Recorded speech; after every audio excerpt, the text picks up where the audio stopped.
Shalom Aleihim, Haferim teman-teman. Selamat datang di channel kami, di channel Christian 777.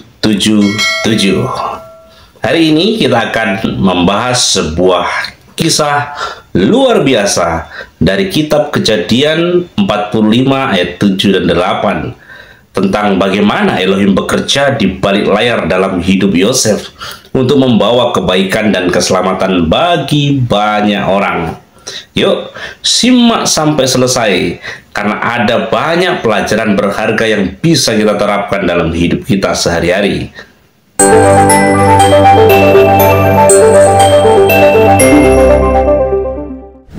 Kitab Kejadian atau Beresit 45 ayat 7 dan 8 adalah bagian dari kisah kitab suci dalam perjanjian lama yang mencakup momen ketika Yosef yang telah menjadi penguasa di Mitsraim mengungkapkan identitasnya kepada saudara-saudaranya.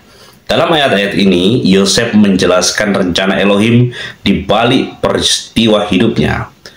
Kejadian atau Beresit 45 ayat 7 hingga 8, di sana dikatakan, maka Elohim telah menyuruh aku mendahului kamu untuk menjamin kelangsungan keturunanmu di bumi ini dan untuk memelihara hidupmu, sehingga sebagian besar dari kamu tertolong.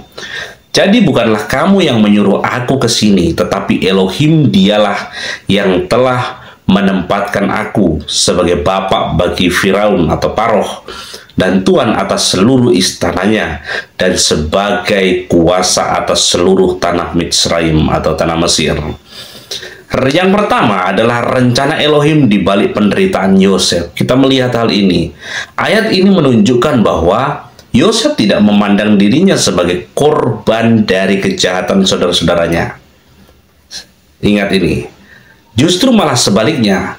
Ia melihat peristiwa yang terjadi sebagai bagian dari rencana Elohim yang lebih besar.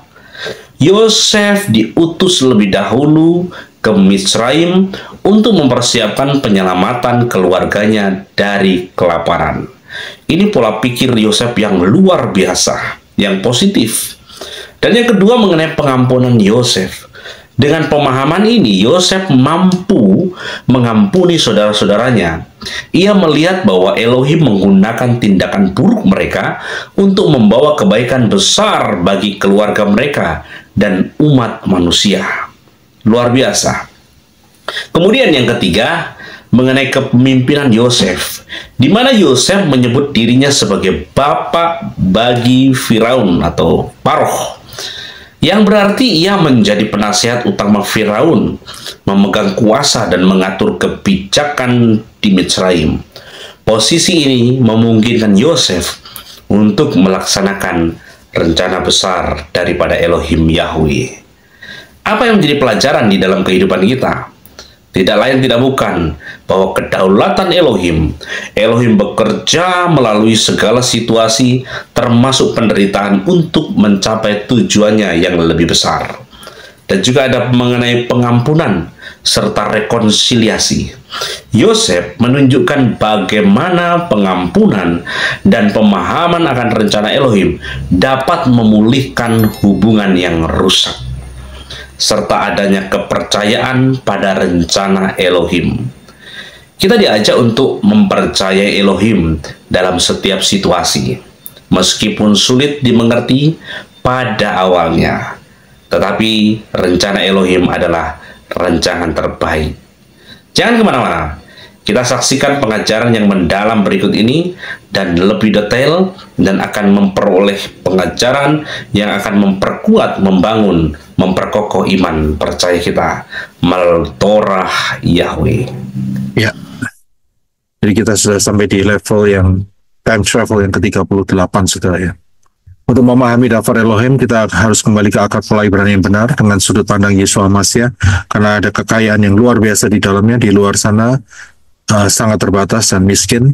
Dan juga kita wajib ingat bahwa saudara, di tangan saudara ada Tanak dan Brit Kadasa, perjanjian lama dan perjanjian baru, yaitu yang ayat-ayatnya mencakup dari sejak penciptaan Syamayim sampai Yerusalem yang baru. Tapi masalahnya adalah kita minta pimpinan Roh Yahweh Elohim untuk menempatkan ayat-ayat itu dengan tepat. Ya, ini yang menjadi bagian saudara dan saya. Kita harus minta pimpinan Roh Yahweh Elohim supaya tidak salah penempatan, ya, sehingga kita bisa melihat the grand plan daripada Davar Elohim.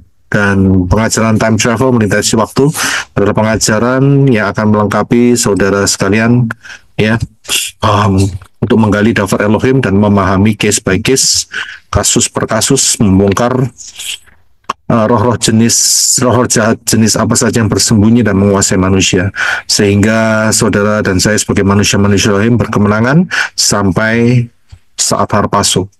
Ada 7 navigasi Davar Elohim dan kita sudah ada di fase yang ketiga, yaitu mengenai lahirnya Israel. Dan di dalam fase yang ketiga ini ada sub bagian lagi di dalamnya mengenai Israel, mulai lahir Israel, lahirnya Israel sampai ke Misraim, dari Misraim keluar sampai Kanaan, yaitu journey, kemudian masa hakim-hakim, masa raja-raja, masa pembuangan, dan masa kembali dari pembuangan. Ya, jadi ada banyak. Untuk kitab Kejadian, kita diberi anugerah luar biasa supaya kita mengetahui mengapa kita ada di bumi seperti ini, dan mengetahui bagaimana Bapak Yahweh telah membenahi bumi dan bumi rusak kembali, ya, gara-gara ulah manusia. Kemudian mengetahui permulaan peradaban manusia dan mengetahui asal-usul umat pilihan Bapak Yahweh, yaitu bangsa Israel. Jangan pernah lupa bahwa kitab Bereshit atau Kejadian, pengarangnya, mastermind-nya adalah Bapak Yahweh sendiri. Sedangkan Moshe ditugasi oleh Elohim Yahweh, yaitu untuk menuliskan, jadi didikte, ya. Ya, kita akan masuk di dalam personal level dari Elohim Yahweh yang sudah tahu sebelumnya. Kemarin kita sudah bahas bahwa Elohim Yahweh sudah tahu sebelumnya, ya. Elohim Yahweh sudah tahu sebelumnya, dan ada 2 level, yaitu level global dan level personal. Kemarin kita sudah bahas panjang lebar mengenai level yang global, ya, dengan banyak pengajaran-pengajaran yang saudara bisa dapatkan. Jadi saudara kembali saja untuk bisa melihatnya. Dan hari ini kita bisa fokus lebih ke personal level, ya. Tapi di dalam personal level ini pun Elohim Yahweh sudah tahu sebelumnya. Dan Elohim Yahweh tidak menentukan, ya, tidak menentukan. Nah, kita akan lihat. Nah, kalau level global, kita tahu salah satu yang saya cuplik saja dari pengajaran kemarin, yaitu bahwa Elohim Yahweh menetapkan 1 minggu milenia, yaitu 7.000 tahun. 1 minggu itu 7, dan milenia itu 1.000. Jadi ada 7.000 tahun. Ya, itu sudah ditetapkan oleh Elohim Yahweh secara global, dan kita sudah melihat dari banyak sudut, dan memang sudah terbukti, saudara.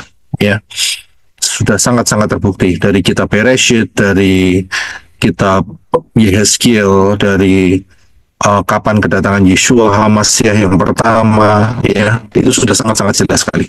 Jadi inilah level global. Nah, di dalam level global ini, ya, ada level personal, ya. Jadi kita akan lihat lebih mikronya. Nah, di dalam level personal ini tidak lepas dari yang namanya huruf Tau. Ya, huruf Tau itu adalah huruf yang terakhir dari 22 huruf Ibrani.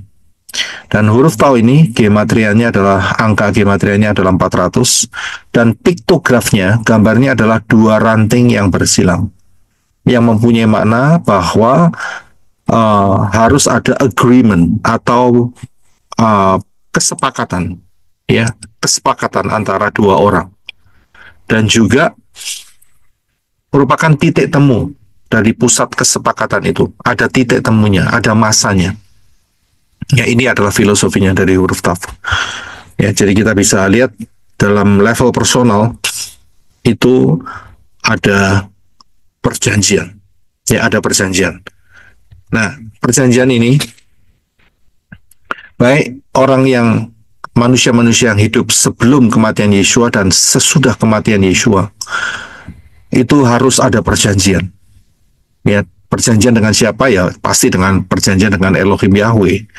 Sudah bisa lihat. Jadi harus ada perjanjian. Kalau nggak ada perjanjian, maka orang itu akan terbuang. Ya, orang itu akan terbuang. Jadi untuk masuk di dalam rencana Elohim Yahweh harus ada covenant, harus ada perjanjian. Nah, ini level personal, ya. Jadi setiap manusia yang mau masuk di dalam rencana Elohim Yahweh harus ada perjanjian. Ya, untuk masuk Syamayim, untuk masuk ke dalam kehidupan yang kekal harus ada perjanjian. Kalau tidak, dipastikan orang itu pasti terhilang, ya, dan terbuang. Dan kita tahu tempatnya di mana, yaitu di dalam lautan api. Ya, nah bagian saudara adalah saudara membaca Kejadian 42 sampai 50. Ya, tapi sebetulnya dari 37 ya, 37, 39 sampai 50. Tapi pembahasan kan hari ini kemarin kita sudah selesaikan dari 41. Jadi saudara baca sendiri 42 sampai 50. Ya, nah saya akan lebih masuk saja tanpa harus membaca ini semua. Jadi bagian saudara itu PR saudara, ya. Nah, kalau saudara perhatikan di level personal, manusia-manusia yang tertulis di dalam kitab suci, di dalam Tanakh, itu merupakan contoh buat saudara dan saya. Ya, merupakan contoh. Jadi merupakan example, merupakan contoh.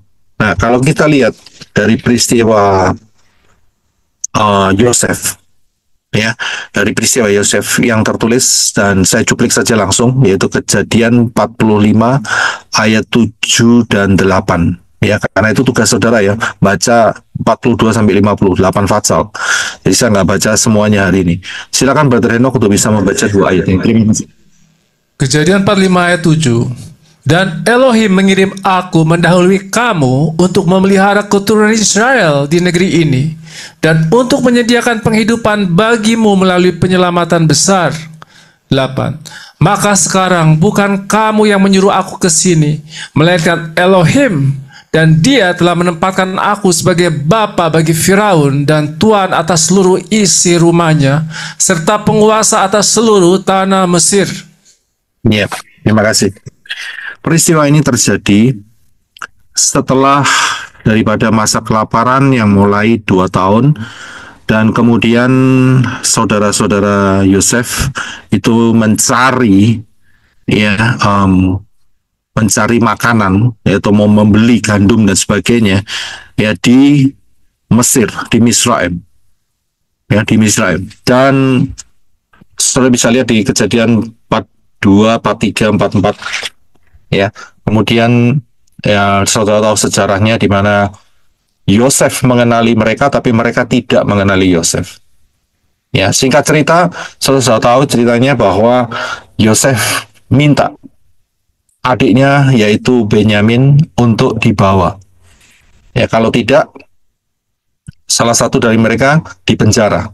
Ya, jadi salah satu dipenjara. Jadi mereka tidak melepaskan, dia tidak melepaskan semuanya. Saudara tahu sejarahnya ya, ceritanya. Nah, saat mereka sudah membawa Benyamin, dan kemudian Yosef mencoba untuk mengambil Benyamin itu sendiri, dan mereka dia menyuruh pulang saudara-saudaranya, yaitu dengan cara Benyamin di kantong tempat gandum itu disediain cawan daripada si Yosef. Jadi seolah-olah ditrik gitu ya. Dia ditrik supaya siapa yang kedapatan cawan itu yang harus tinggal bersama Yosef. Sisanya boleh pulang. Nah, disitulah kisah ini berlanjut sehingga Yosef, ya, singkat cerita, dia menyatakan dirinya kepada saudara-saudaranya, ya, bahwa dialah Yosef. Nah, kalimat Yosef dikatakan bahwa dan Elohim, ini kalimat Yosef ya, dan Elohim mengirim aku mendahului kamu.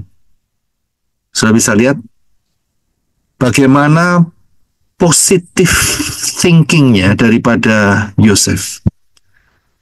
Ya, dia tidak menyalahkan saudara-saudaranya yang membuang dia di sumur kering.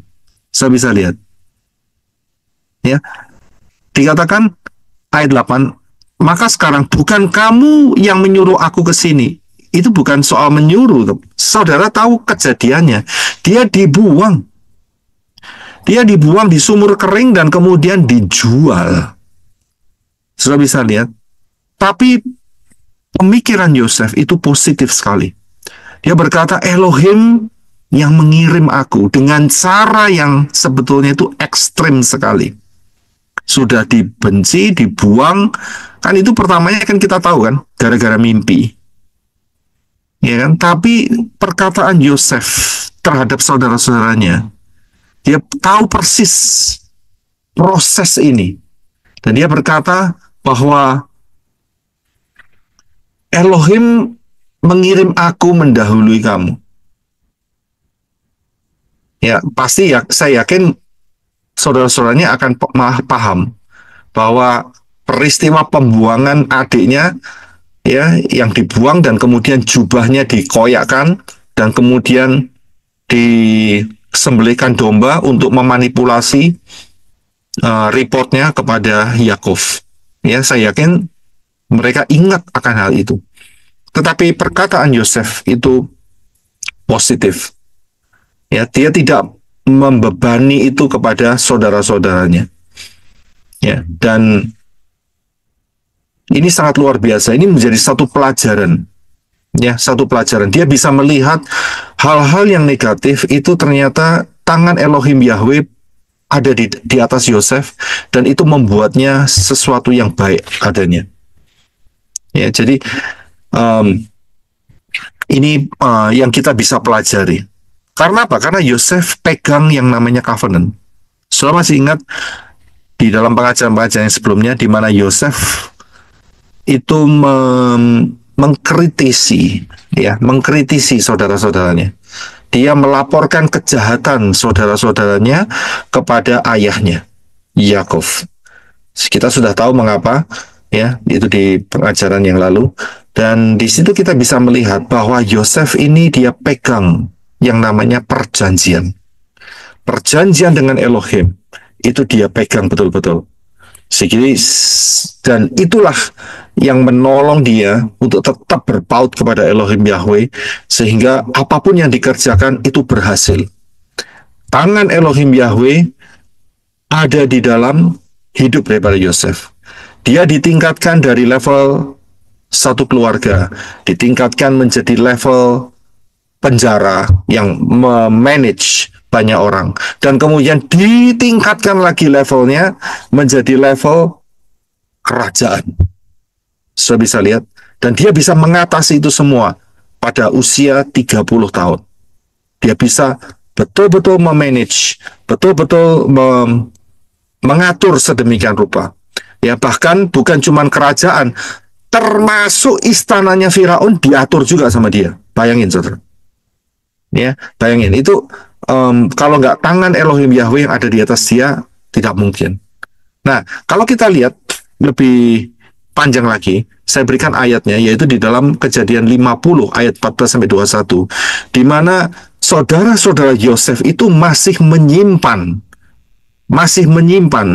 rasa nggak enak, ya, karena mereka pernah memperlakukan adiknya sedemikian ekstrim. Nah, kita coba akan lihat ya, bagaimana sikap daripada Yosef. Silakan dibaca, Brother Enoch, Kejadian 50 ayat 14-21. Terima kasih. Kejadian 50 ayat 14. Setelah ia menguburkan ayahnya, Yosef dan saudara-saudaranya dan semua orang yang pergi menguburkan ayahnya kembali ke Mesir. 15. Saudara-saudara Yosef melihat bahwa ayah mereka telah mati, dan berkatalah mereka, bagaimana kalau Yosef masih dendam kepada kita dan akan membalas semua kejahatan yang telah kita lakukan kepadanya. 16. Mereka menyampaikan pesan kepada Yosef, sebelum kematian ayahmu ia telah berpesan. 17. Beginilah harus kamu katakan kepada Yosef, ampunilah kesalahan dan dosa saudara-saudaramu, sebab mereka telah berbuat jahat kepadamu.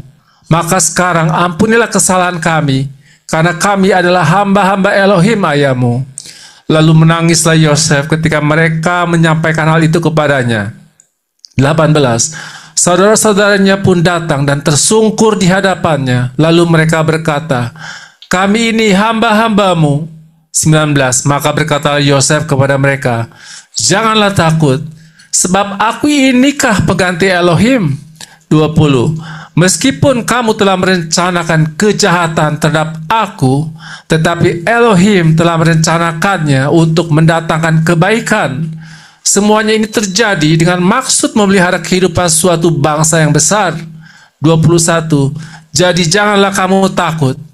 Akulah yang akan menanggung kamu dan anak-anakmu. Yosef menghibur dan menenangkan hati mereka.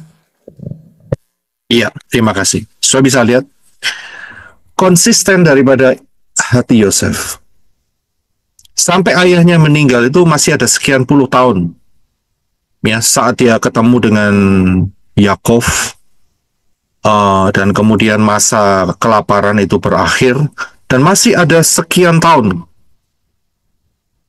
Dan saudara-saudaranya ternyata masih menyimpan ya rasa, dalam tanda kutip, nggak enak ini, saudara.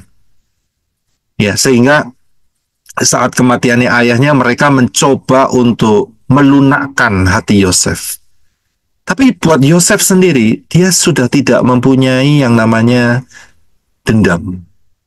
Dia tidak punya ganjelan lagi dalam kehidupannya. Ya. Dan Yosef kembali lagi di titik itu. Walaupun ayat 20 dikatakan, meskipun kamu telah merencanakan kejahatan terhadap aku. Saudara bisa lihat. Ya. Kamu telah merencanakan kejahatan terhadap aku. Dan memang kamu jahat karena mereka bakal bunuh Yosef saat itu. Tetapi Elohim telah merencanakannya untuk mendatangkan kebaikan. So bisa lihat bagaimana positive thinking daripada Yosef untuk menyikapi situasi tersebut.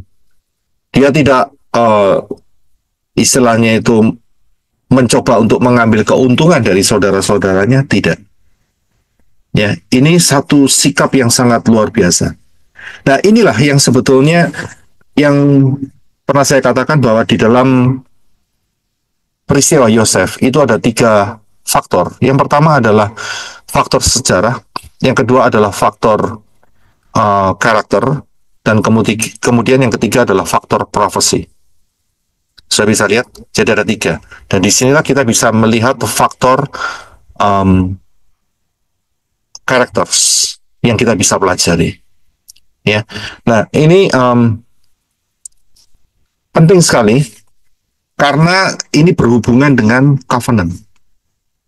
Ya, karena Yosef tahu tanpa Elohim tidak mungkin itu terjadi. Tanpa Elohim tidak mungkin dia diangkat. Bagaimana mungkin dari budak jadi orang kedua setelah Firaun? Itu tidak mungkin, saudara. Sangat tidak mungkin. Dia tahu persis. Dia tahu persis. Ya, ini sangat berhubungan dengan yang namanya covenant. Dan Elohim Yahweh sudah tahu terlebih dahulu. Ya, sudah tahu terlebih dahulu. Nah, setiap orang yang ada di dalam kisah-kisah Tanak, ya, dan juga termasuk Brit Kadasa, itu merupakan contoh buat saudara dan saya, ya, yaitu di dalam 1 Korintus 10 ayat 10 sampai 11 bisa dibaca terlebih dahulu. Terima kasih. 1 Korintus 10 ayat 10. Hendaklah kamu tidak bersungut-sungut, sama seperti beberapa orang dari mereka yang telah bersungut-sungut dan dibunuh oleh malaikat kematian. 11. Semua ini terjadi kepada orang-orang itu untuk menjadi contoh dan telah dituliskan sebagai peringatan bagi kita yang hidup di akhir zaman. Ya, terima kasih. Jadi peristiwa-peristiwa yang saudara temukan di dalam Tanak, mulai dari Kejadian sampai, ya, kalau urutan-urutan yang kita punya sekarang sampai Maleaki, ya, bahkan di extend sedikit sampai di peristiwa di Brit Kadasa atau Perjanjian Baru, itu menjadi contoh, ya, menjadi contoh yang kita bisa pelajari. supaya yang baik kita pegang dan kembangkan, yang buruk ya jangan ditiru, begitu loh saudara. Ya, ini sebagai salah satu contohnya adalah di mana orang Israel itu suka yang namanya bersungut-sungut. Ya, jadi Rabi Saul itu menyatakan, kamu jangan nyuntuh yang jahat, ya nanti akan dibunuh oleh malaikat kematian. Jadi ada hal-hal yang buruk jangan diikutin, tapi yang baik itu dipertahankan dan juga dikembangkan di sana. Ya, dan inilah level personal. Dan untuk ini semua, basicnya, dasarnya itu harus ada covenant. Dan Elohim Yahweh itu sudah tahu sebelumnya. Ya, sudah tahu sebelumnya. Sehingga dia meletakkan saudara di posisi tahun 2000 sekian, ya 2024 sekarang ini, dan kita bisa melihat contoh-contoh ini. Ya, supaya kita bisa mempelajarinya. Inilah level personal yang merupakan perjanjian, ya perjanjian Elohim Yahweh dengan umatnya, yaitu dengan menggunakan huruf Taf tadi. Ya, siapa yang tidak masuk di dalam perjanjian akan kick out, akan keluar, akan dibuang. Ya, jadi kita harus paham. Nah, saya harus kasih tahu bahwa saat pertama kali saya membawakan soal time travel, itu saya sudah ada lampu kuning, yaitu bahwa ini akan terjadi penyaringan secara secara pengajaran. Karena saya sudah katakan bahwa untuk melampaui pengajaran time travel ini seperti orang lari maraton, bukan lari sprint, tahu ya? Lari sprint itu lari jarak dekat 100 meter, 200 meter, 400 meter. Tidak seperti itu. Ya, langsung dikuatkan kakinya, ototnya, semua tenaganya, lari secepat-cepatnya. Ya, itu sprint, lari cepat. Tapi lari maraton ini harus mempunyai stamina. Ya, stamina yang konstan, yang kuat, yang kokoh. Nah, inilah time travel. Nah, kalau sudah perhatikan, nggak banyak orang bisa melampaui ini. Nanti pasti akan satu bosen, kemudian mulai berguguran satu sama lain. Ya, jadi saya harus kasih tahu terlebih dahulu. Ini realita, saudara. Ya, ini realita. Saya sendiri jalanin untuk dapat pemahaman ini itu nggak gampang. Ya, nggak gampang. Jadi harus mempunyai satu gimana ya, stamina. Kalau orang maraton itu stamina fisiknya harus perlu terus dilatih. Karena maraton itu lari berapa kilometer ya? Kalau nggak salah 10.000 kilometer ya, betul ya? Atau berapa? Saya nggak tahu. Siapa yang pernah suka lari maraton? Lebih dari 10.000 kilometer, Pak. 42,5 kilo. 45. 2,5 kilo, Pak. Iya. Pokoknya panjang sekali, saudara. Maraton. Belum lagi ada satu yang lebih panjang lagi. Kalau nggak salah namanya triathlon, betul nggak? Iya, triathlon itu kalau nggak salah mulai dari sepeda, kemudian Berenang dulu, Pak. Berenang dulu. terus Lalu lari. Nah, itu dia, triathlon. Saya ngelihat mengerikan sekali. Ya, kalau nggak punya fisik yang betul-betul staminanya prima, wah itu susah, saudara. Udah renang, sepedaan, habis gitu lari, saudara. Dan itu nggak berhenti. Oh, hari ini renang dulu, habis itu istirahat semalam. Besoknya sepedaan. Oh, nggak gitu, saudara. Namanya triathlon tuh nyambung, saudara. Nyambung. Setelah selesai renangnya langsung sudah disediain sepedaan. Setelah sepedanya selesai, lari dia. Waduh, luar biasa. Ya, itu seperti perjalanan. Nah, begitu pula dengan pengajaran time travel ini. Ya, kalau saudara bisa mengikuti terus tahap, berarti saudara punya stamina yang luar biasa. Puji Bapak Yahweh. Ya, kita ini baru Kejadian loh. Baru satu buku. Belum sisanya. Kita masih melihat panjang sekali. Tapi nggak usah khawatir. Ya, pelan-pelan nanti kita akan selesaikan itu semua.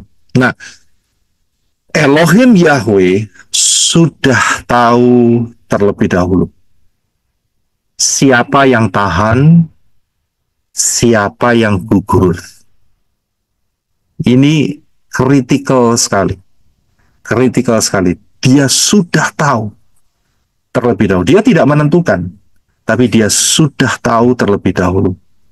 Ya, dan sudah tahunya Elohim Yahweh, nanti saya akan berikan kepada saudara melalui ayat Roma 8 yang kemarin yang sempat saya berikan. Ya, di situ ada rahasianya di situ. Dia sudah tahu, tetapi di dalam urusan yang personal ini harus ada covenant. Ya, nggak bisa Elohim Yahweh memaksakan diri sendiri, nggak bisa. Atau manusia itu memaksakan, nggak bisa. Salah satu contoh covenant. Kalau saudara masih ingat peristiwa dua loh batu. Ya, kita tahu ya, peristiwa dua loh batu. Covenant-nya apa di sana? Covenant-nya di mana? Peristiwa dua loh batu. Dalam peristiwa.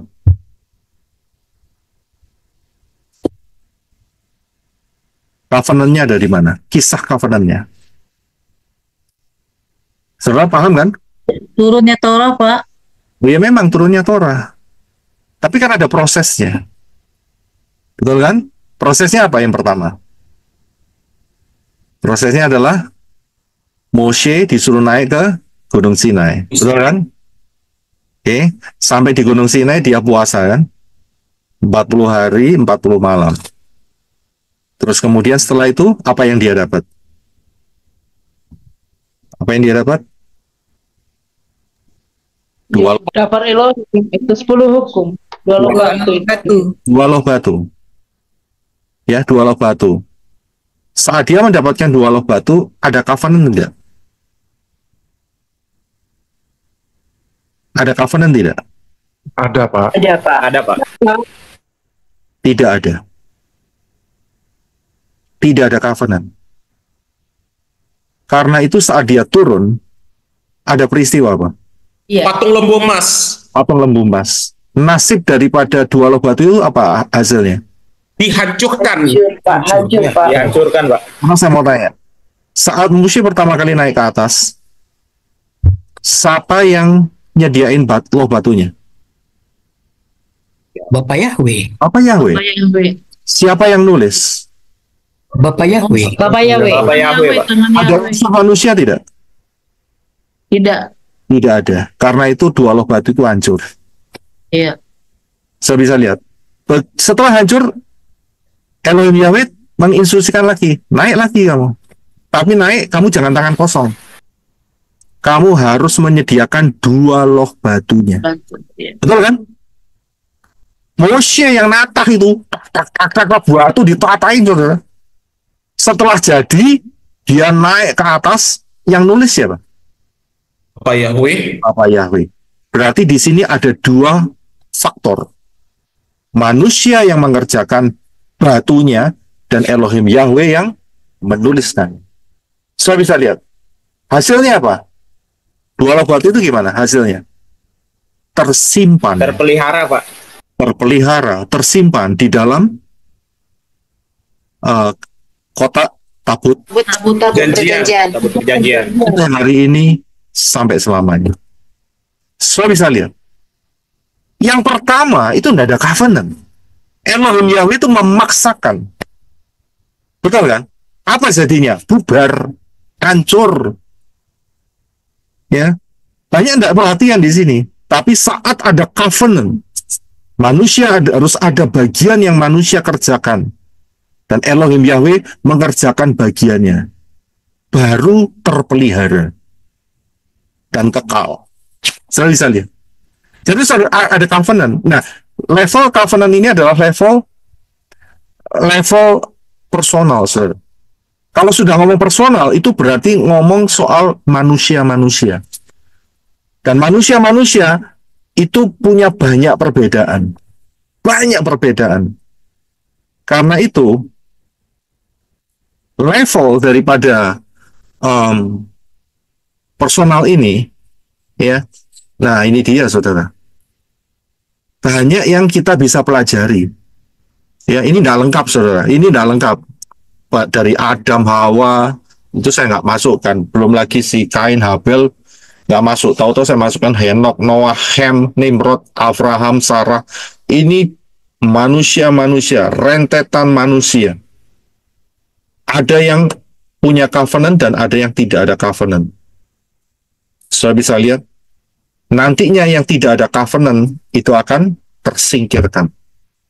Ya, saya masukkan semua, karena kita bisa mempelajarinya. Inilah contoh, ada yang covenant, ada yang tidak covenant. Saya bisa lihat, dan Elohim Yahweh sudah tahu sebelumnya. Sudah tahu sebelumnya. Saya kira ada satu ayat yang menyatakan, aku membentuk kamu dari rahim ibumu, menenun kamu. Betul kan? Terus kemudian di dalam Yeremia juga dikatakan, sebelum engkau dikandung, aku telah menentukan engkau. Saya bisa lihat. Kemarin saya berikan ayatnya, yaitu mengenai Kores. Saya bisa lihat, 300 tahun sebelum kelahirannya, sudah disebutkan namanya. Nanti akan ada satu raja namanya Kores. Sebetulnya itu bukan peristiwa yang baru. Ada satu peristiwa saat Yerobeam. Tahu Yerobeam? Siapa Yerobeam? Yerobeam adalah Raja Israel pertama. Anak Salomo. Raja Israel pertama, maksudnya setelah terpisah Yehuda dan Israel, kerajaan Israel, kerajaan Yehuda. Ya, ingat ya, bukan maksudnya Saul, bukan. Tapi pada saat pemerintahan Yerobeam, ada satu profesi. Ya, saat itu dia mendirikan mezbah di 2 tempat. Di mana dan di mana? Di Dan. Di Dan di Gilgal. Samaria. Samaria bukan? Betel. Iya, di Dan dan di Bethel. Iya, di Dan, daerah Dan dan Bethel. Nah, ada satu profesi mengenai mezbah. Mengenai mezbah. Profesinya akan lahir seorang raja yang ada dari Yehuda. Namanya siapa? Yang akan menajiskan raja itu namanya Yosia. Padahal itu masih beberapa generasi ke bawah, 10 generasi lebih ke bawah, dan itu bisa dihitung sampai ratusan tahun, saudara. Yosia itu namanya sudah disebut saat Yerobeam. Saat Yerobeam, dan Yerobeam itu di Israel, di Yehuda adalah Rehabeam. Itu masih banyak generasinya. Tapi nama Yosia itu sudah muncul.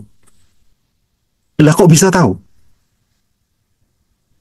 Karena Elohim Yahweh sudah tahu sebelumnya. Saya bisa lihat. Sudah tahu sebelumnya. Begitu pula dengan Kores, Xerxes, bahasa Inggrisnya. Dia sudah tahu sebelumnya bahwa raja ini adalah alatku. Walaupun dia tidak mengenal aku. Bayangin, saudara. Tapi dipakai untuk rencana Elohim Yahweh. Luar biasa ya. Nah, kita harus paham ya hal ini supaya kita tidak salah pemahaman. Ya, nama-nama ini adalah Elohim Yahweh sudah tahu sebelumnya. Ya, memang tidak semua disebut. Ya, tidak semua disebut. Yang disebut Yosia dan juga siapa itu namanya Xerxes atau Kores, yang itu yang disebut. Ya, tapi Elohim Yahweh sudah tahu sebelumnya. Dan untuk masuk di dalam rencana Elohim Yahweh itu mutlak. Ya, itu mutlak. Jadi harus ada perjanjian, harus ada taf, harus ada covenant. Kalau manusia sebelum kematian Yeshua, mereka melakukan atau exercise dengan menggunakan pengorbanan domba. Akan tetapi setelah Yeshua kita beriman melihat ke belakang.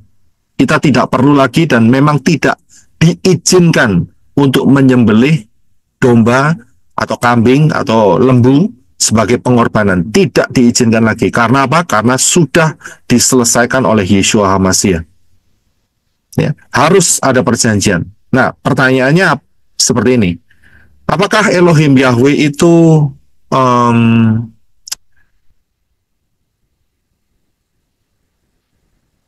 memilih-milih orang? Maksudnya begitu. Dia milih-milih orang nggak? Oh, ini diselamatkan, oh ini tidak, gitu. Tidak, Pak. Tidak, Pak. Tidak, Pak, tidak. Ya, kalau jawaban saudara tidak, berarti kasih Elohim Yahweh itu universal. Betul ya? Amin. Sepakat ya?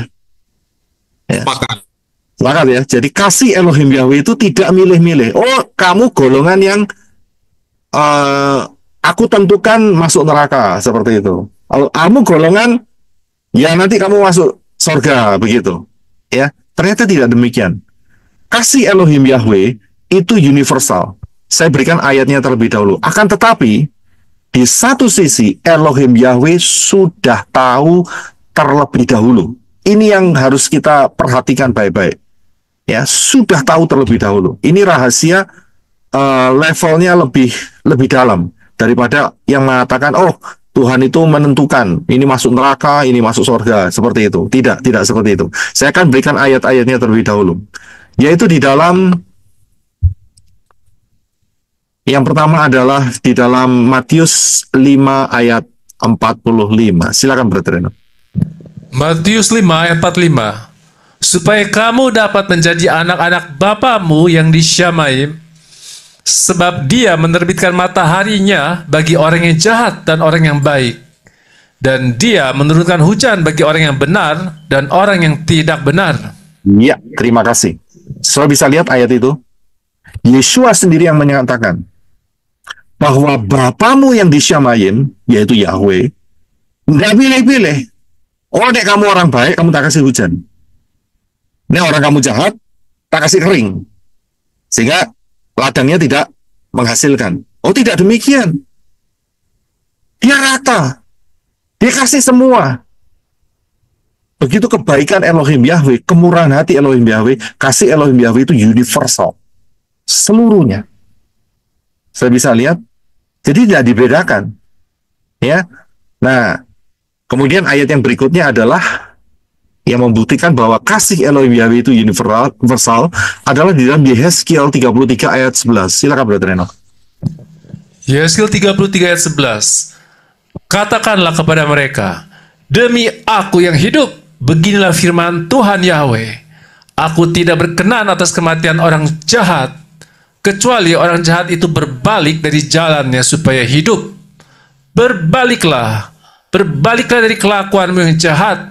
Ya, mengapa kamu harus mati, hai keluarga Israel? Iya, terima kasih. Saudara perhatikan bahwa Elohim Yahweh punya hati supaya setiap manusia itu hidup, yaitu dengan cara bertobat, berbalik dari kelakuan yang jahat.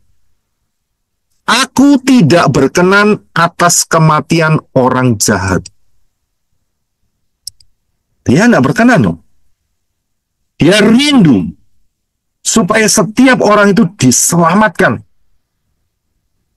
Ya, ini kasih Elohim Yahweh. Sejahat-jahatnya, termasuk Hitler, Saddam Hussein mungkin. Ya kan? Mungkin siapa lagi? Yang apa itu namanya? Osama bin Laden. Mungkin, ya kan? Ya. Yahya Sinwar. Nah, itu dia. Hasan Nasrallah. Kerinduan Elohim Yahweh untuk menyelamatkan mereka. Ya, itu yang betul-betul ekstrim kelihatan. Ada yang tidak ekstrim. Ya. Presiden S, udah, nggak usah panjang-panjang. Itu kan Itu kan juga nggak kelihatan di depan, ya kan? Tapi makan dalam, saudara, ya kan? Semua udah tahu, ya kan? Nah itu dia, ya kan? Superman. Nah jadi ya, jadi dalam hal ini kerinduan Elohim Yahweh itu menyelamatkan. Tapi memang di satu sisi harus ada covenant, perjanjian. Dari pihak Elohim Yahweh, aku mau selamatkan kamu. Tapi bagaimana respon manusianya? Begitu loh. Ya kan, bagaimana respon manusianya? Nah, kalau mereka tetap mempertahankan untuk tidak mau percaya, walaupun sudah dikasih kesempatan, ya kan, istrinya kan Katolik, betul kan? Ya kan, pasti tahu kan? Nah, istrinya kan Katolik, ya kan? Nah, dikasih level seperti itu tidak dipakai dengan baik, ya sudah terhilang, saudara. Sudah bisa lihat, ya.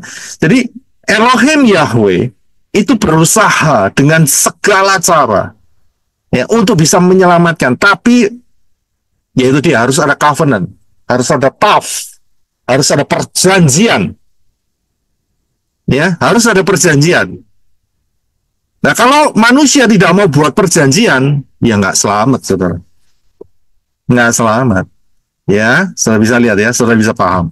Nah, ayat yang ketiga yang kita bisa lihat, yaitu di dalam, saya yakin saudara tahu semua, Yohanes 3:16. Silakan, brother. Yohanes 3 ayat 16. Sebab Elohim sangat mengasihi dunia ini, sehingga dia telah mengaruniakan putranya yang tunggal, supaya setiap orang yang percaya kepadanya tidak binasa, melainkan beroleh hidup kekal.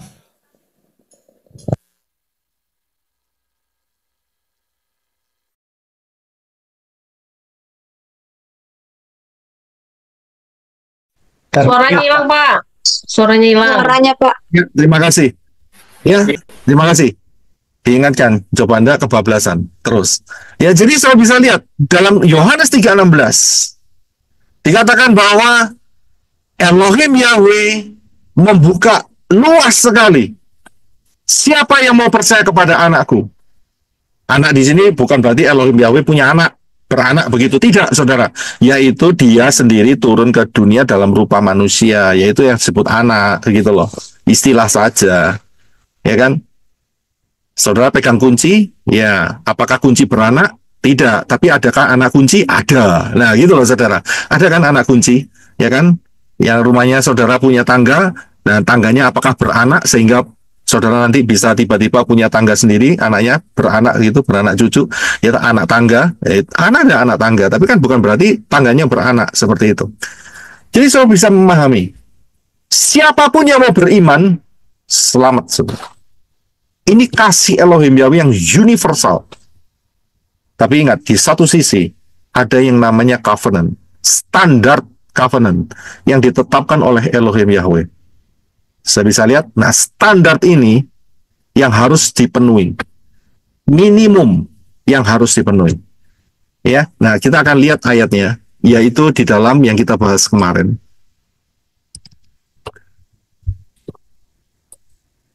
Ya, jadi Elohim Yahweh tahu terlebih dahulu. Ini level personal. Di dalam Roma 8 ayat 28, 29, 30. Saya berikan dua terjemahan, LAI yang atas, IMB yang bawah. Kita akan baca sekali lagi. Silakan Brother Enoch untuk dibaca semuanya. Terima kasih. Roma versi LAI ayat fase 8 ayat 28. Kita tahu sekarang bahwa Tuhan turut bekerja dalam segala sesuatu untuk mendatangkan kebaikan bagi mereka yang mengasihi Dia, yaitu bagi mereka yang terpanggil sesuai dengan rencana Tuhan. 29. Sebab semua orang yang dipilihnya dari semula, mereka juga ditentukannya dari semula untuk menjadi serupa dengan gambaran anaknya, supaya ia, anaknya itu, menjadi yang sulung di antara banyak saudara. 30.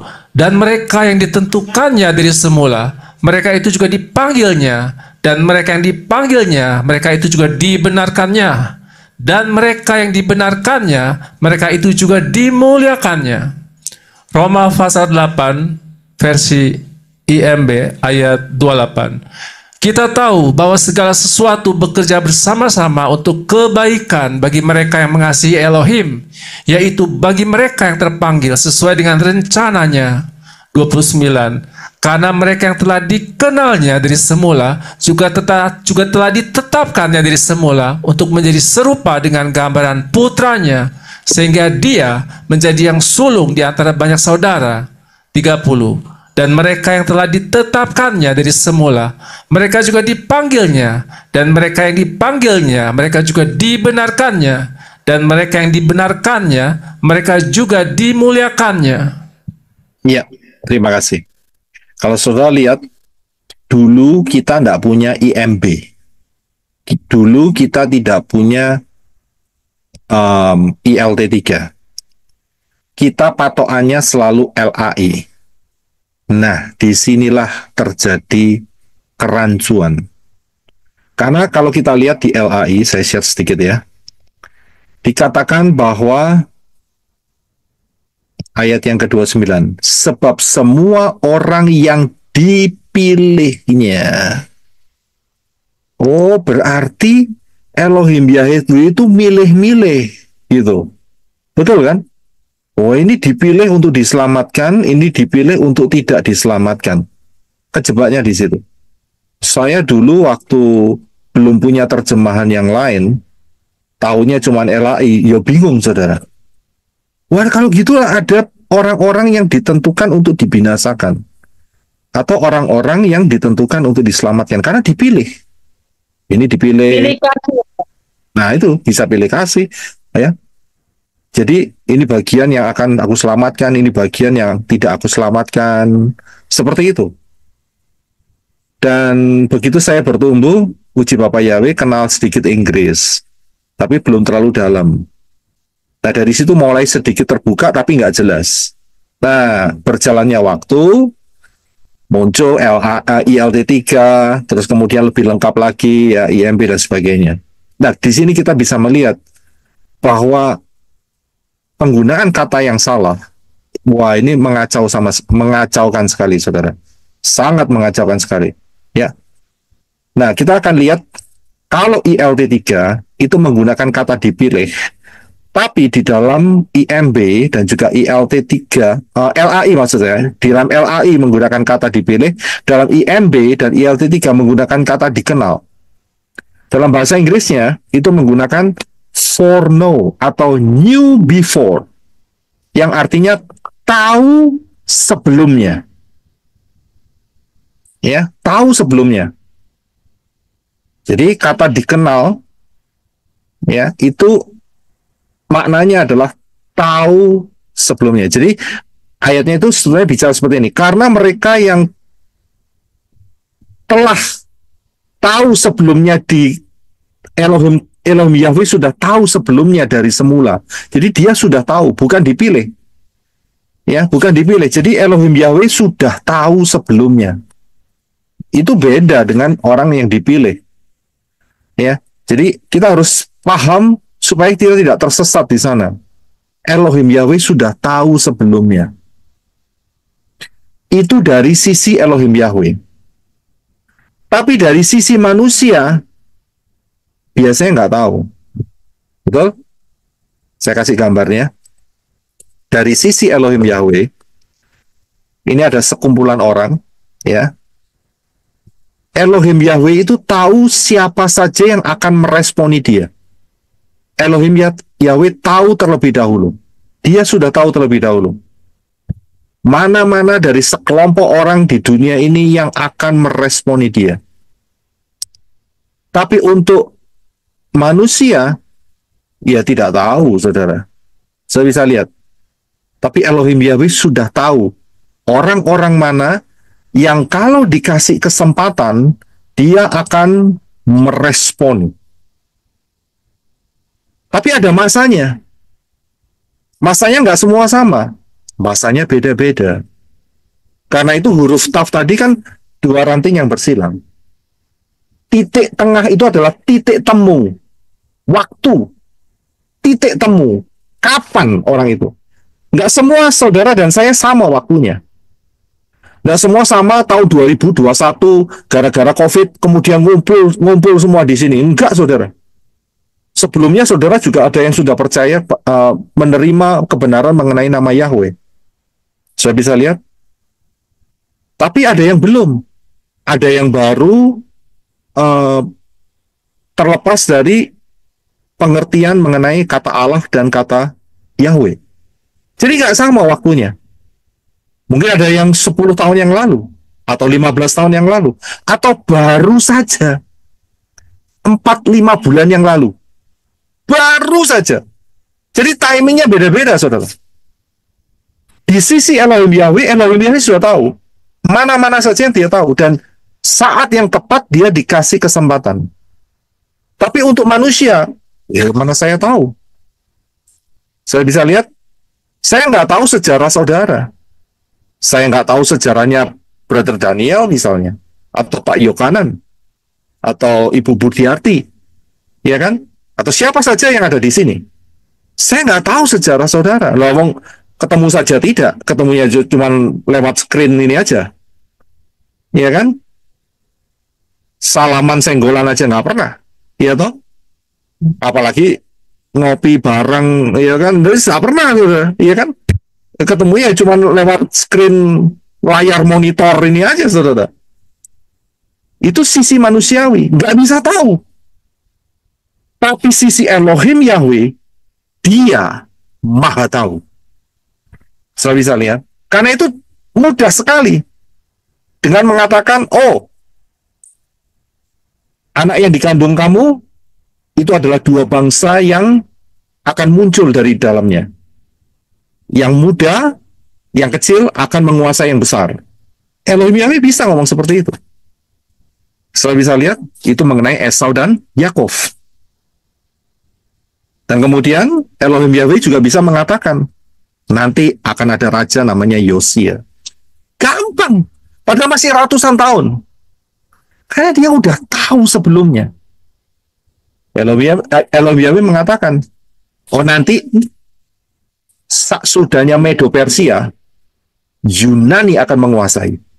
Padahal Daniel masih dalam masa Medo Persia, tapi sudah dikasih gambaran mengenai kambing, ya, kambing yang bertanduk satu dan kemudian pecah menjadi 4 penjuru. Nah, itu masih ratusan tahun kemudian, saudara. Bahkan Nebukadnezar dikasih tahu, nanti kerajaanmu, ya, kamu tok yang jadi kepala emas, sisanya paling bawah besi dan lempung. Tahu besi dan lempung? Apa itu lempung? Tanah liat. Ya, besi campur lempung. Besi campur tanah liat. Tidak kokoh, emas semuanya. Tidak. Itu masih ribuan tahun, saudara. Ribuan tahun. Tapi Elohim Yahweh sudah tahu. Bahkan Elohim Yahweh mengatakan dalam kitab Yesaya, nanti akan ada masanya, singa, beruang, serigala, makan rumput semua. Saudara bisa lihat. Hari ini kita belum lihat, saudara. Tapi Elohim Yahweh itu sudah ngomong, nanti akan ada masanya.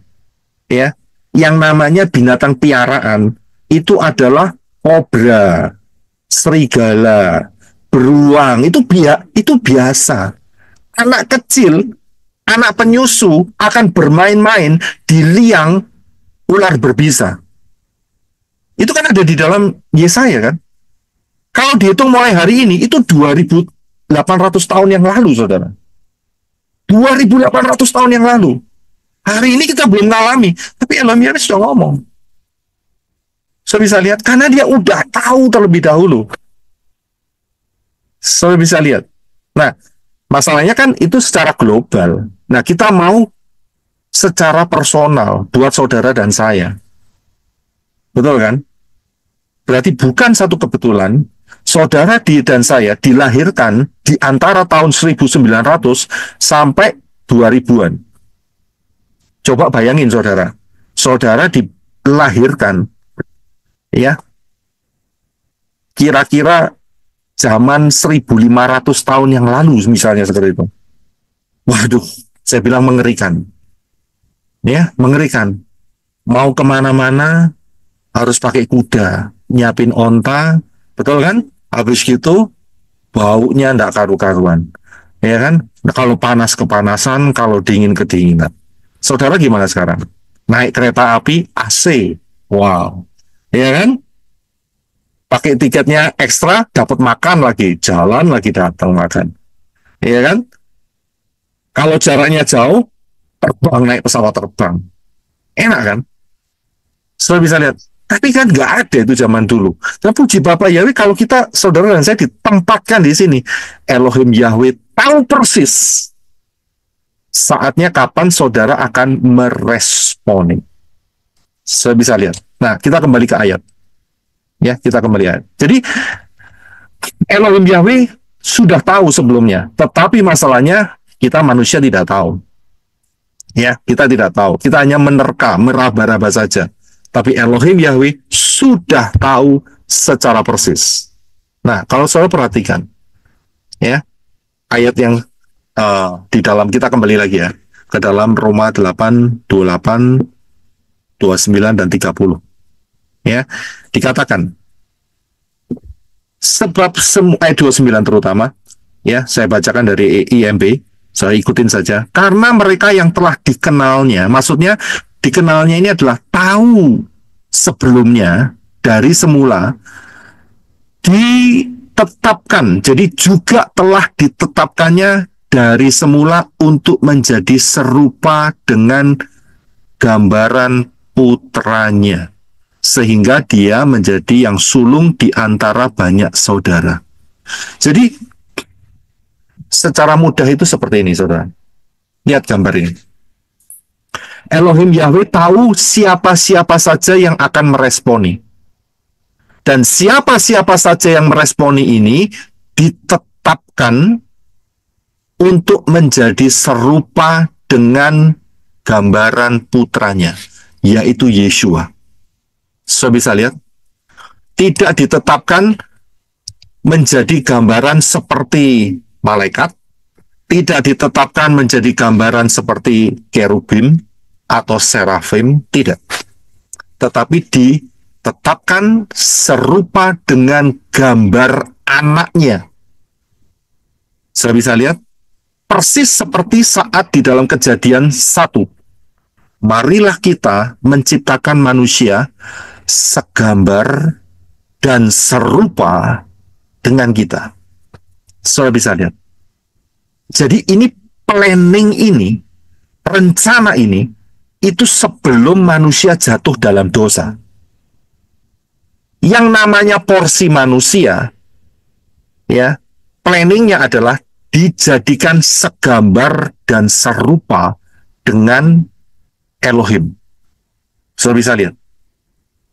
Untuk Adam dan Hawa harus melalui proses.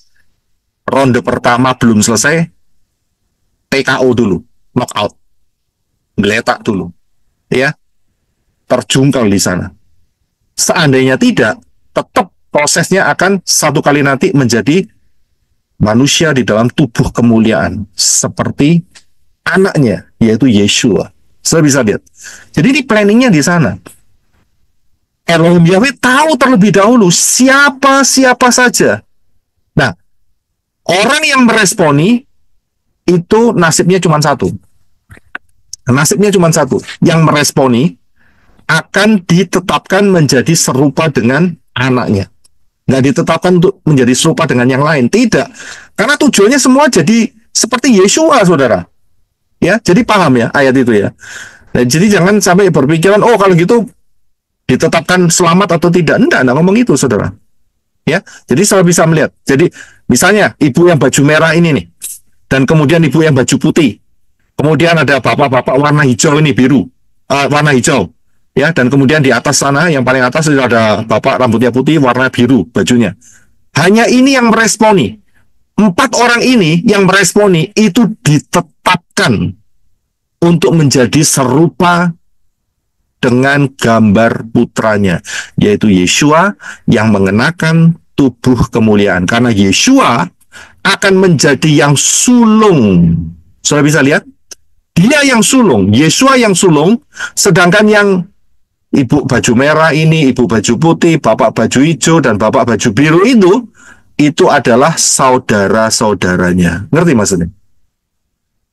Ya, jadi ini bukan dikatakan ditetapkan kamu selamat atau kamu tidak selamat. Tidak, saudara, tidak ngomong seperti itu. Ya, jadi ditetapkan, ya, karena sudah tahu dari sebelumnya, ditetapkan untuk menjadi serupa dengan gambar putranya, yaitu Yeshua HaMashiach. Dan Yeshua HaMashiach adalah yang menjadi yang sulung di antara banyak saudaranya. Saya bisa lihat. Nah, kemudian ayat ini kan nggak berhenti sampai di sini, saudara. Ayat ini diteruskan seperti ini kan. Saudara perhatikan. Ayat yang ke-30. Ya, saya ambil dari IMB. Soalnya sama ya, dari LI dan IMB. Dan mereka yang telah ditetapkannya dari semula, mereka juga dipanggilnya, dan mereka yang dipanggilnya, mereka juga dibenarkannya, dan mereka yang dibenarkannya, mereka juga dimuliakannya. Ingat, saudara perhatikan yang IMB ya. Ya, perhatikan IMB, supaya saudara nggak bingung. Yang IMB yang bawah ya. Di ayat 29 itu saya kasih highlight warna kuning, tapi tulisannya hitam. Telah ditetapkannya dari semula. Dan kemudian ayat 30 saya juga kasih highlight kuning, tetapi tulisannya merah. Ditetapkannya dari semula. Ini sama. Ya, ini sama, yaitu orang-orang ini, saudara. Orang-orang yang ibu baju merah, ibu baju putih, bapak baju hijau, dan bapak baju biru. Ya, inilah orang-orang yang meresponi. Sudah bisa lihat? Ini yang meresponi. Nah, bagi orang yang meresponi, bagi orang-orang yang meresponi, ya. Nah, bagi yang meresponi ini ada proses. Prosesnya apa? Ini dia. 3 level. Prosesnya adalah dipanggil, dibenarkan, dimuliakan. Sudah bisa lihat? Ya, jadi ada prosesnya. Dipanggil, dibenarkan, dimuliakan. Jadi, Elohim Yahweh sudah tahu terlebih dahulu. Tapi tidak langsung tiba-tiba langsung dia paksa ambil orang itu, comot, kemudian langsung dimuliakan. Tidak. 3 proses ini harus terlewatkan. Dipanggil dulu. Aku panggil namamu. Betul? Saudara dipanggil. Bukan kita yang cari Elohim Yahweh. Elohim Yahweh yang cari saudara dan saya. Betul kan? Kemudian Yeshua mengatakan, domba-dombaku mengenal suaraku. Dan aku panggil nama-namanya satu persatu. Dan dia kenal suara. Saya bisa lihat? Kalau saudara dan saya domba, kita kenal suara gembala kita. Dipanggil. Mungkin secara audible nggak pernah dengar. Yosef Roy dari Shamayim ini. Tiba-tiba ada awan hitam begitu ya. Datang ke Arizona atau California. Terus ada halilintar. Buka. Yosef Roy gitu. Enggak seperti itu, saudara. Dipanggilnya enggak seperti itu. Ya, dipanggilnya enggak seperti itu. Dipanggilnya itu sederhana. Ya kan? Salah satu contoh yang ada di tengah kita itu sister sebelahnya, Sister Trivena itu. Sister siapa itu namanya? Iya. Sister siapa? Bagus, ya. Mbak Kusmia, Sister Kus, dia nggak dengar suara Sister Kus begitu, tidak, iya kan? Kan nggak dengar suara itu.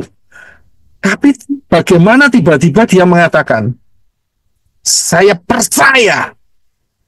Kok bisa? Di alam supernatural, dia sudah dipanggil. Tapi ingat loh, ini baru level pertama. Ini masih ada kelanjutannya, saudara. Tadi kan ada 3 level, saudara. Dipanggil, dibenarkan, dimuliakan. Bisa lihat? Jadi saudara dan saya di sini ada yang dipanggil pakai banyak cara. Ada yang dipanggil pakai duo hybrid. Ada yang dipanggil pakai dua saksi. Ada yang dipanggil pakai pola syemitah. Ada yang dipanggil melalui pengajaran, maksud saya. Agama hybrid. Oh iya, ada panggilan terdorong untuk bisa masuk. Saya bisa memahami di sini. Ada yang terpanggil melalui peristiwa. Memang nggak enak kadang-kadang. Sakit berat baru dipanggil. Wah, itu bahaya, saudara. Ya, itu kritikal sekali, saudara. Ada yang juga mungkin dipanggil gara-gara kecelakaan. Kaget kecelakaan. Aduh. Ya, hampir saja. Penyet, tahu penyet? Ya. Nggak tahu penyet. Gepeng ya Pak. Gepeng. Ya. Bonyok Pak. Ya.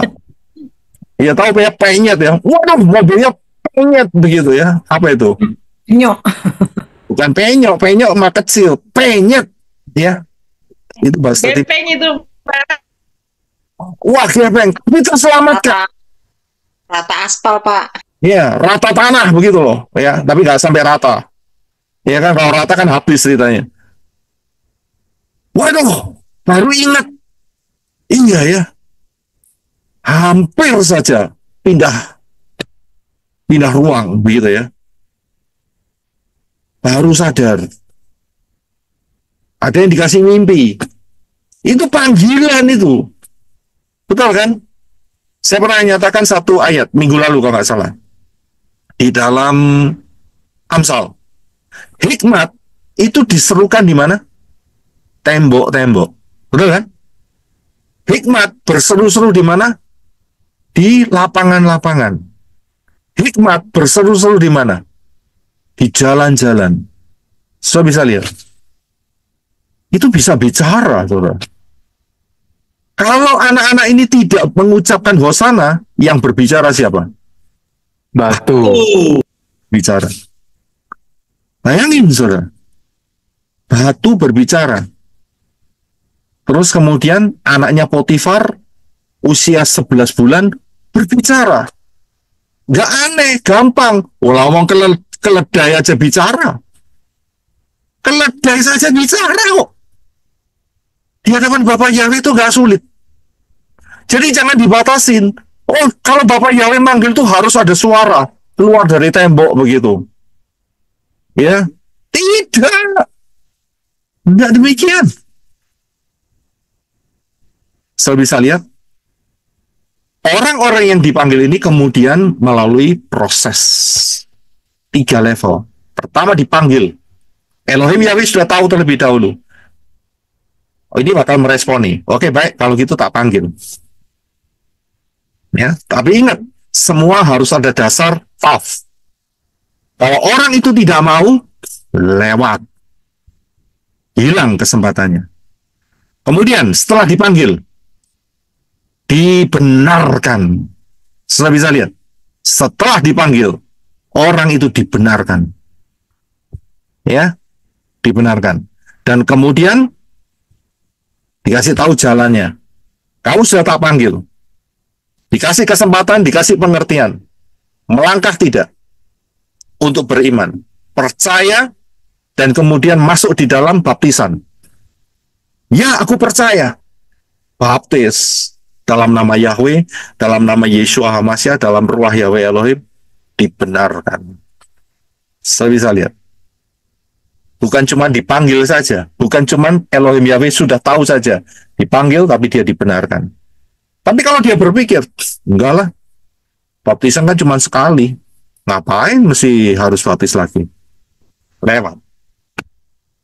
Karena nggak ada tough. Nggak ada agreement.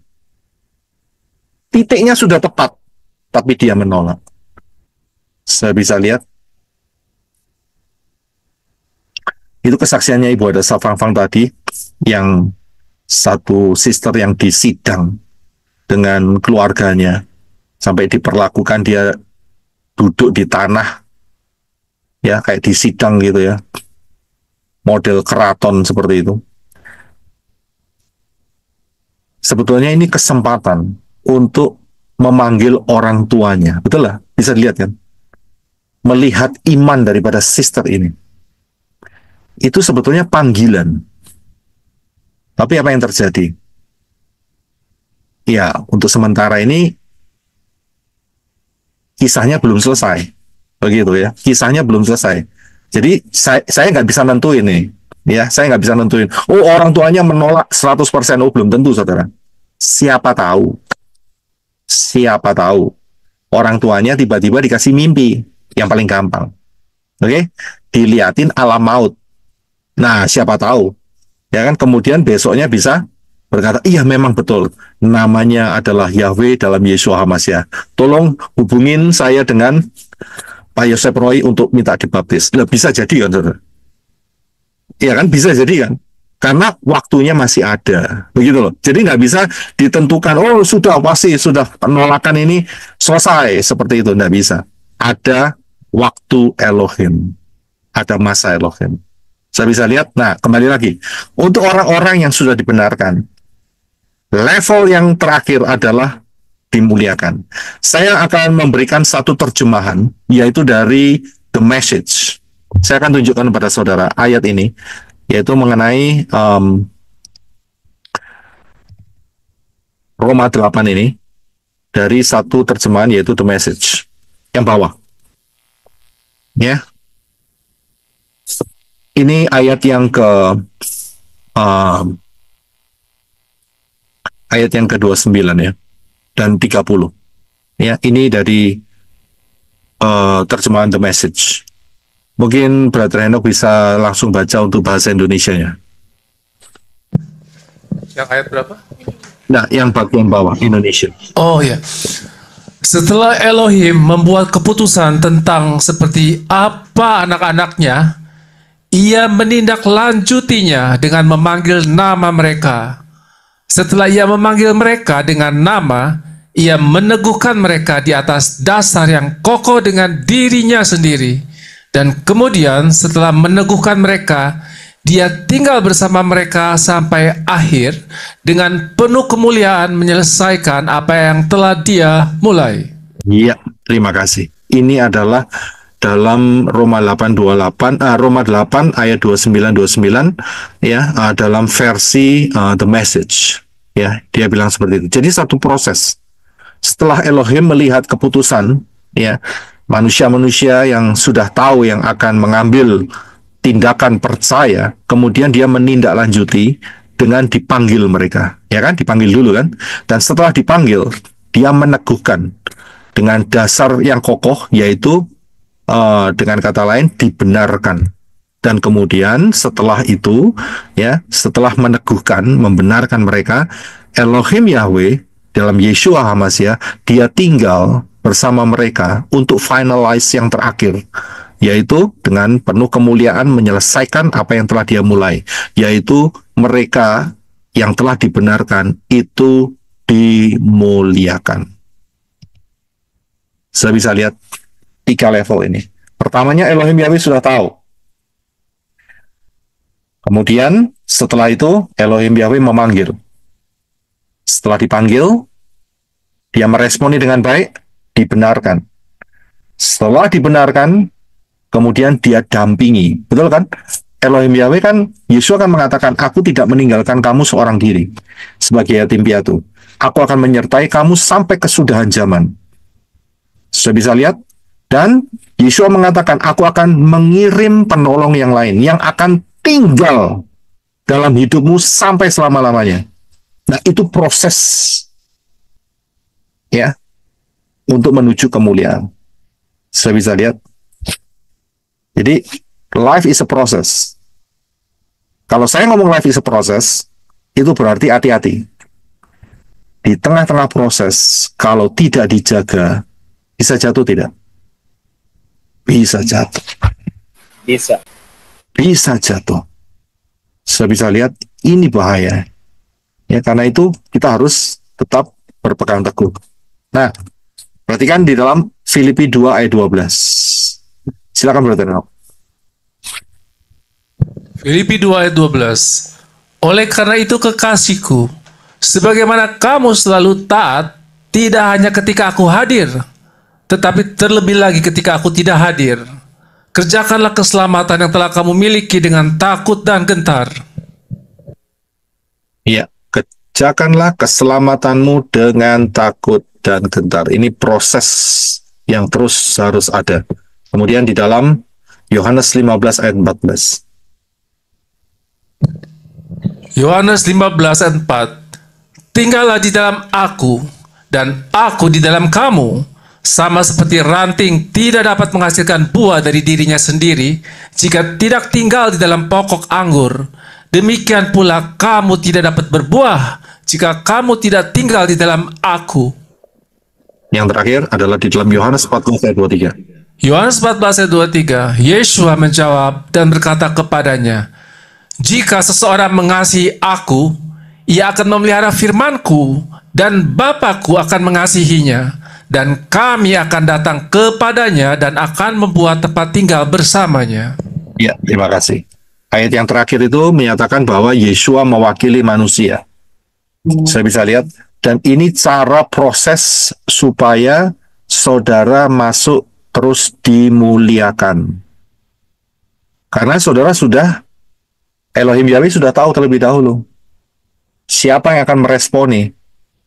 Dan saudara dikasih kesempatan. Saya akan taruh, ya, Ibu ada Safang Fang lahir tahun 1972. Tidak akan dilahirkan di tahun 1700 sekian atau 750 tahun sekian. Oh enggak. Elohim Yahweh tahu ini bakal respon ini. Wah, ini bagus ini. Tak taruh di tahun 1972. Nanti biar berakar, bertumbuh, berbuah, terus menjadi impact. Nah, nanti sampai tahun 2024. Nah, begitu saudara. Jadi Elohim Yahweh sudah tahu. Kemudian sudah akan meresponi. Yaitu saat dipanggil, dia meresponi. Dan setelah itu dibenarkan dan kemudian masuk dalam proses dimuliakan. Saya bisa memahami di sini. Ya, dan ditaruh di posisi 1972 sama Elohim Yahweh dihitung. Wah, bagus ini. Ini sudah mendekati Harpazo, masuk Harpazo ini. Nah, begitu ceritanya, saudara. Ya, saudara yang masuk di sini semua. Wah, ini sudah 2 tahun lagi nih ya. Nggak lama lagi nih sudah mendekati dengan perhitungan Shemitah dan perhitungan Yobel. Wah, ini masuk semua ini. Jadi dikoleksi di satu tempat ini ceritanya ya. Mohon maaf pakai kata koleksi ya. Jadi dikumpulkan maksud saya, bukan dikoleksi, dikumpulkan ya. Dikumpulkan di satu tempat, yaitu pelayanan menorah ya kan, kemudian dipertemukan satu sama lain begitu ya kan. Wah, ini dipersiapkan nih 2 tahun lagi ya untuk masuk dalam Harpazo, sama-sama semua ngumpul begitu ya. Jadi memberitahu untuk teman-teman saudara-saudara semua yang di luar ya, kalau sampai tiba-tiba kalau menurut pola Shemitah yaitu tahun akhir 2025 awal 2026, kalau pola Yobel adalah akhir 2026 awal 2027, tiba-tiba saudara tunggu-tunggu pelayanan menorah tidak mengudara sama sekali. Perhatikan baik-baik ya, perhatikan baik-baik, berarti sudah bye-bye ya. Nah, itu dia ya, karena sudah Elohim Yahweh sudah tahu terlebih dahulu, kemudian dipanggil, dipilih, nah sekarang dimuliakan. Saya lihat ini proses panjang saudara. Nah, sekarang kita akan lihat kata dimuliakan ya, kita akan lihat kata dimuliakan. Nah, kata dimuliakan ini saya ngambil aja lebih mudah di ini ya, di apa itu namanya, sabda ya, di sabda ya. Ini saya berikan sebelah kanan bahasa translationnya, terjemahannya ya. Ini dimuliakannya, ini gini. Definisinya apa? Berpikir, beranggapan, berpendapat, memuji, memuliakan, membesarkan, merayakan. Ya, kemudian yang ini yang saya ingin berikan yaitu membuat mulia, nomor 4. Ya, kemudian menghiasi dengan kemilau, mengenakan dengan kemegahan, itu dimuliakan. Ya, memberikan kemuliaan pada sesuatu, membuatnya sangat baik, itu dimuliakan. Bukan cuman diperlengkapi saja, tidak, tapi dimuliakan. Saya bisa lihat, dan ini akan kekal selama-lamanya. Nah, karena itu pertanyaannya adalah, oops, sorry. Ini dia. Siapa yang mau dapat reward yang sedikit? Saya mau banyak, Pak. Saya maunya banyak, Pak. Mau banyak. Siapa yang mau dapat reward sedikit?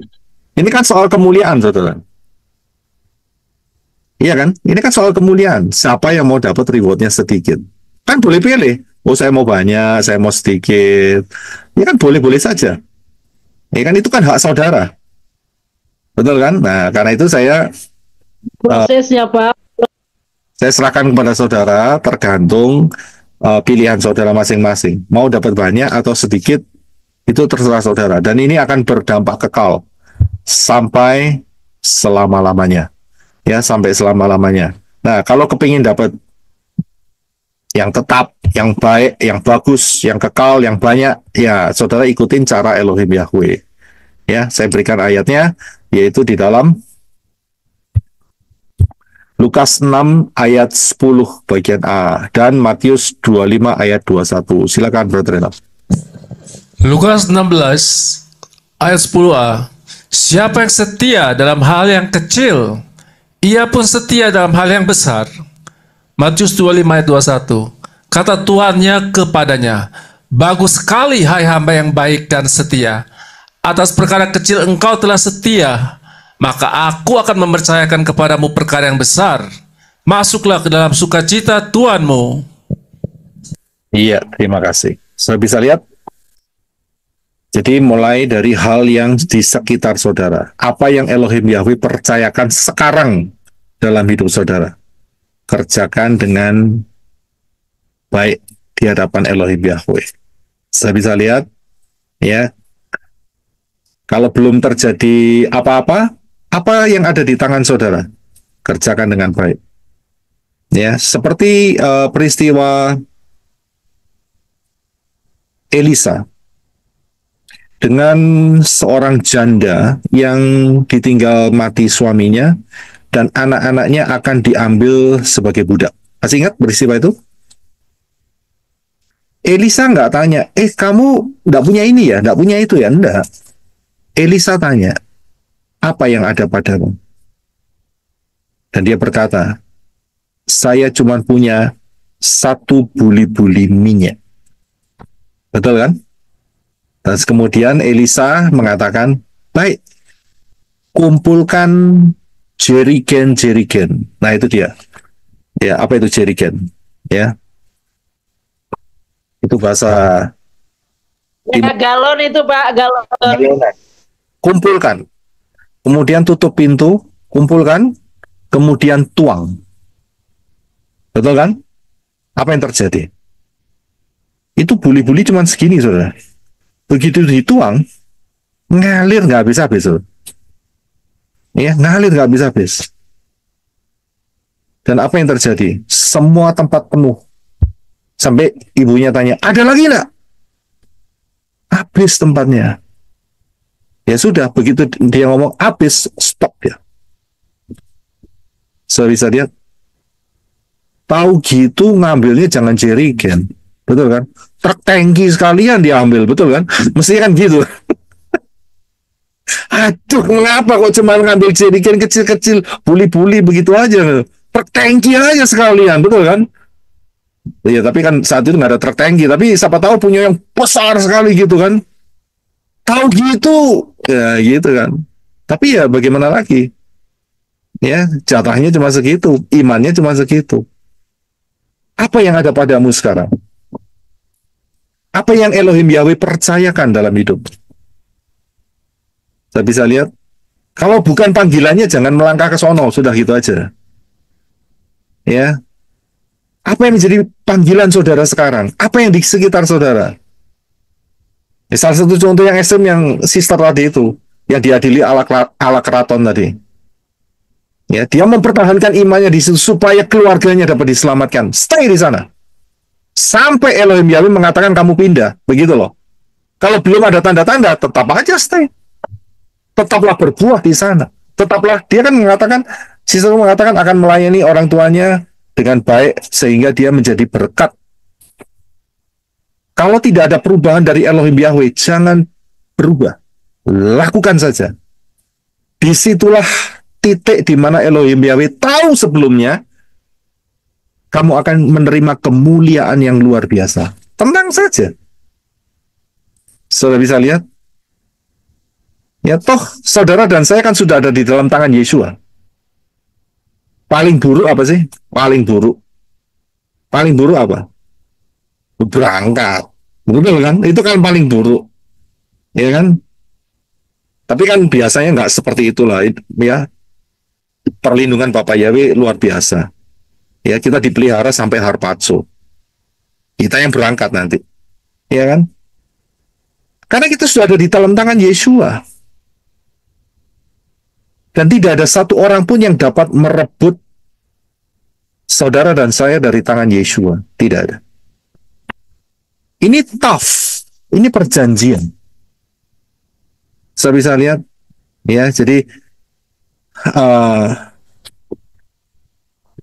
dimanapun saudara berada, saudara bisa bersuka cita. Tetap bergairah penuh dengan ruah Yahweh Elohim, bersemangat, apalagi waktunya sudah tidak lama lagi. Sudah sangat mendekati, terus mendekati. Minggu depan adalah minggu terakhir bulan November. Berarti 4 minggu lagi, 5 minggu lagi selesai 2024. Puji Bapak Yahweh, 2025. Iya kan? Sudah semakin dekat lagi. Ya kan? Berharaplah pola Shemitah. Berharap kan? Boleh kan berharap? Berharap pola Shemitah, siap-siap. Ngenteni ya, apa itu ngenteni? Apa itu? Nunggu ya. Nanti. Ya menantikan 2025 akhir. Nah, kita tunggu nih. Ya kan? Syukur-syukur terjadi. Kalau enggak, mundur 1 tahun. Saya bisa lihat, tapi pasti terjadi. Karena istilahnya itu ukurannya itu sudah pasti, gitu loh. Pasti akan terjadi. Ya, jadi berjaga-jagalah. Ya, semua harus melalui proses. Saya melalui proses, saudara juga melalui proses. Ya, kalau nggak ada yang melalui proses, ini ajaib, manusia ajaib. Manusia apa yang tidak melalui proses? Ya itu saudara tahu sendiri. Manusia yang sudah mati nggak ada proses. Ya, jadi selama hidup pasti ada proses. Ya, manusia besi menajamkan besi, manusia menajamkan sesamanya. Itu suatu proses. Tapi ingat ya, pembentukannya harus jadi baik. Ya, untuk dimuliakan, untuk mendapatkan rewards. Dan yang terakhir yang saudara harus perhatikan, hati-hati dengan ini. Ya, hati-hati dengan yang satu ini. Tersandung atau terpeleset selagi di dalam proses. Galatia 2 ayat 4. Silakan Brother Reno. Ayat terakhir. Galatia 2 ayat 4. Dan berkenaan dengan saudara-saudara palsu yang menyelusup, mereka itu yang telah menyusup untuk memata-matai kebebasan kita yang kita dapatkan dari dalam Hamasya Yesua, agar mereka dapat memperhamba kita. Iya, saudara harus waspada. Tersandung itu bukan dengan batu yang besar, bukan. Ada orang tersandung batu yang besar, enggak. Tertimpa batu besar ya. Tersandung itu batunya kecil. Terpeleset itu ya dengan kulit pisang yang jumlahnya cuma 1. Saudara bisa lihat, kalau kulit pisangnya banyak, saudara pasti nggak terpeleset. Saudara pasti ambil sapu, pinggirin semua, nggak terpeleset. Tapi yang terpeleset itu gara-gara 1, saudara. Hati-hati. Ya, hati-hati. Daya tahan saudara akan terlihat di sini.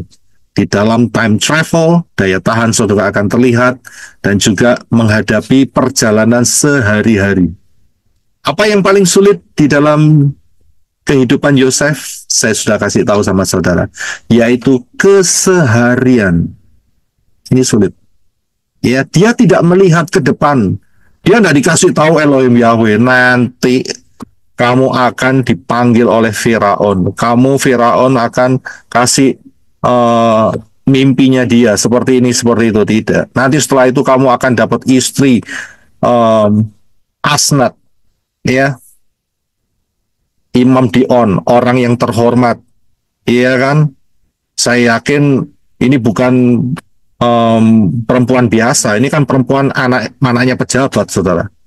Wah, nanti setelah itu hidupmu jadi enak, kamu menguasai semua. Enggak, Yosef tidak dikasih tahu apa-apa, blank, hitam, gelap. Dia jalanin satu hari, besok dia bangun, dia lihat tetap, ya, narapidana itu di depan dia, iya kan? Habis itu besoknya lagi dia lihat seperti yang sama, tidak ada perubahan. Tapi Elohim Yahweh tahu sebelumnya. Saya bisa lihat, nah disinilah titik kritikalnya, bisa tahan atau tidak. Amen. Jadi puji Bapak Yahweh. Kalau saudara dan saya sudah masuk di dalam wadah ini satu anugerah, ya, satu anugerah sehingga kita terus boleh berakar, bertumbuh, berbuah, ya, terus dimuliakan, dibersihkan, dibuat berbuah. Saudara harus paham, Yesus pernah mengatakan soal buah. Bagaimana caranya supaya berbuah dengan lebat? Bagaimana caranya? Ya harus dibersihkan, Pak. Seperti Dibersihkan. Terus nempel di pokoknya. anggur yang benar, Pak. Kalau mau berbuah lebih lebat, Potong ranting-rantingnya, Pak. dipotong ranting-rantingnya. Dipotong sakit? Jelas. Sakit, Pak. Nggak usah nanya, Pak Roy. Saya harus tanya ini sebabnya ada yang nggak mau dipotong. Jadi harus dipotong, di-trimming, dipotong, dibersihkan. Ya kan? Enak aja. Ya kan? Apa salahku? Seperti itu kan biasanya kan. Tapi dipotong. Ya, dipotong. Puji Bapak Yahweh. Ya, saya sudah dipotong sama Ibu Dasa Fang-Fang kapan hari. Ya kan, saya sudah kasih tahu kan. Setan kamu, pergi gitu. Loh, kaget. Wah, kamu ngatain aku setan? Tidak. Aku ngatain setan yang ada dalam hidupmu. Mau diusir tidak setannya? Oh ya mau. Ya sudah. Ya sudah, terima. Ya ada begitu diperbaiki, apa itu namanya, dipulihkan. Setannya diusir. Ya persis seperti Kefa sama Yeshua. Setan pergi. Wih, aku muridmu. Aku nelayan yang berjuang buat hidupmu. Maksudnya kalau cari makan apa kan dia bergerak dulu, saudara, si Kefa. Kok dikatain setan? Nah, seperti itu dibersihkan. Betul kan? Siapa lagi yang dikatai oleh Yeshua? Yaitu Yohanes. Dan siapa ya? Yakobus ya. Yang dikatakan sebagai Boanerges. Anak-anak guntur. Kamu tidak tahu roh apa yang ada dalam hidupmu. Ngerti ya, roh setan sih dalam hidupmu. Mau ngirim api dari langit untuk menjatuhkan ke orang-orang Samaria. Kamu tidak tahu roh apa yang ada dalam hidupmu. Akhirnya Yohanes jadi murid yang paling dikasihi. Betul kan? Ya, dipangkas, dipotong. Rabi Saul dipotong. Kenapa kamu menganiaya aku? Siapa engkau? Aku Yeshua yang kamu aniaya. Wah, dipotong dia, dibuat buta matanya, dipotong. Saya bisa lihat harus dipotong. Nah, akhirnya dimuliakan. Amin. Haleluya. Bapak yang berkati sekalian. Terima kasih sudah menyaksikan hingga akhir. Kiranya pembahasan ini memberkati dan menginspirasi kita semua untuk selalu percaya pada rencana Elohim dalam setiap situasi. Jangan lupa untuk like, share, dan subscribe agar kita bisa terus belajar firman Tuhan bersama. Sampai jumpa di video berikutnya, dan Bapak Yahweh Besem Adonai Yesus Hamasiah memberkati. Shalom.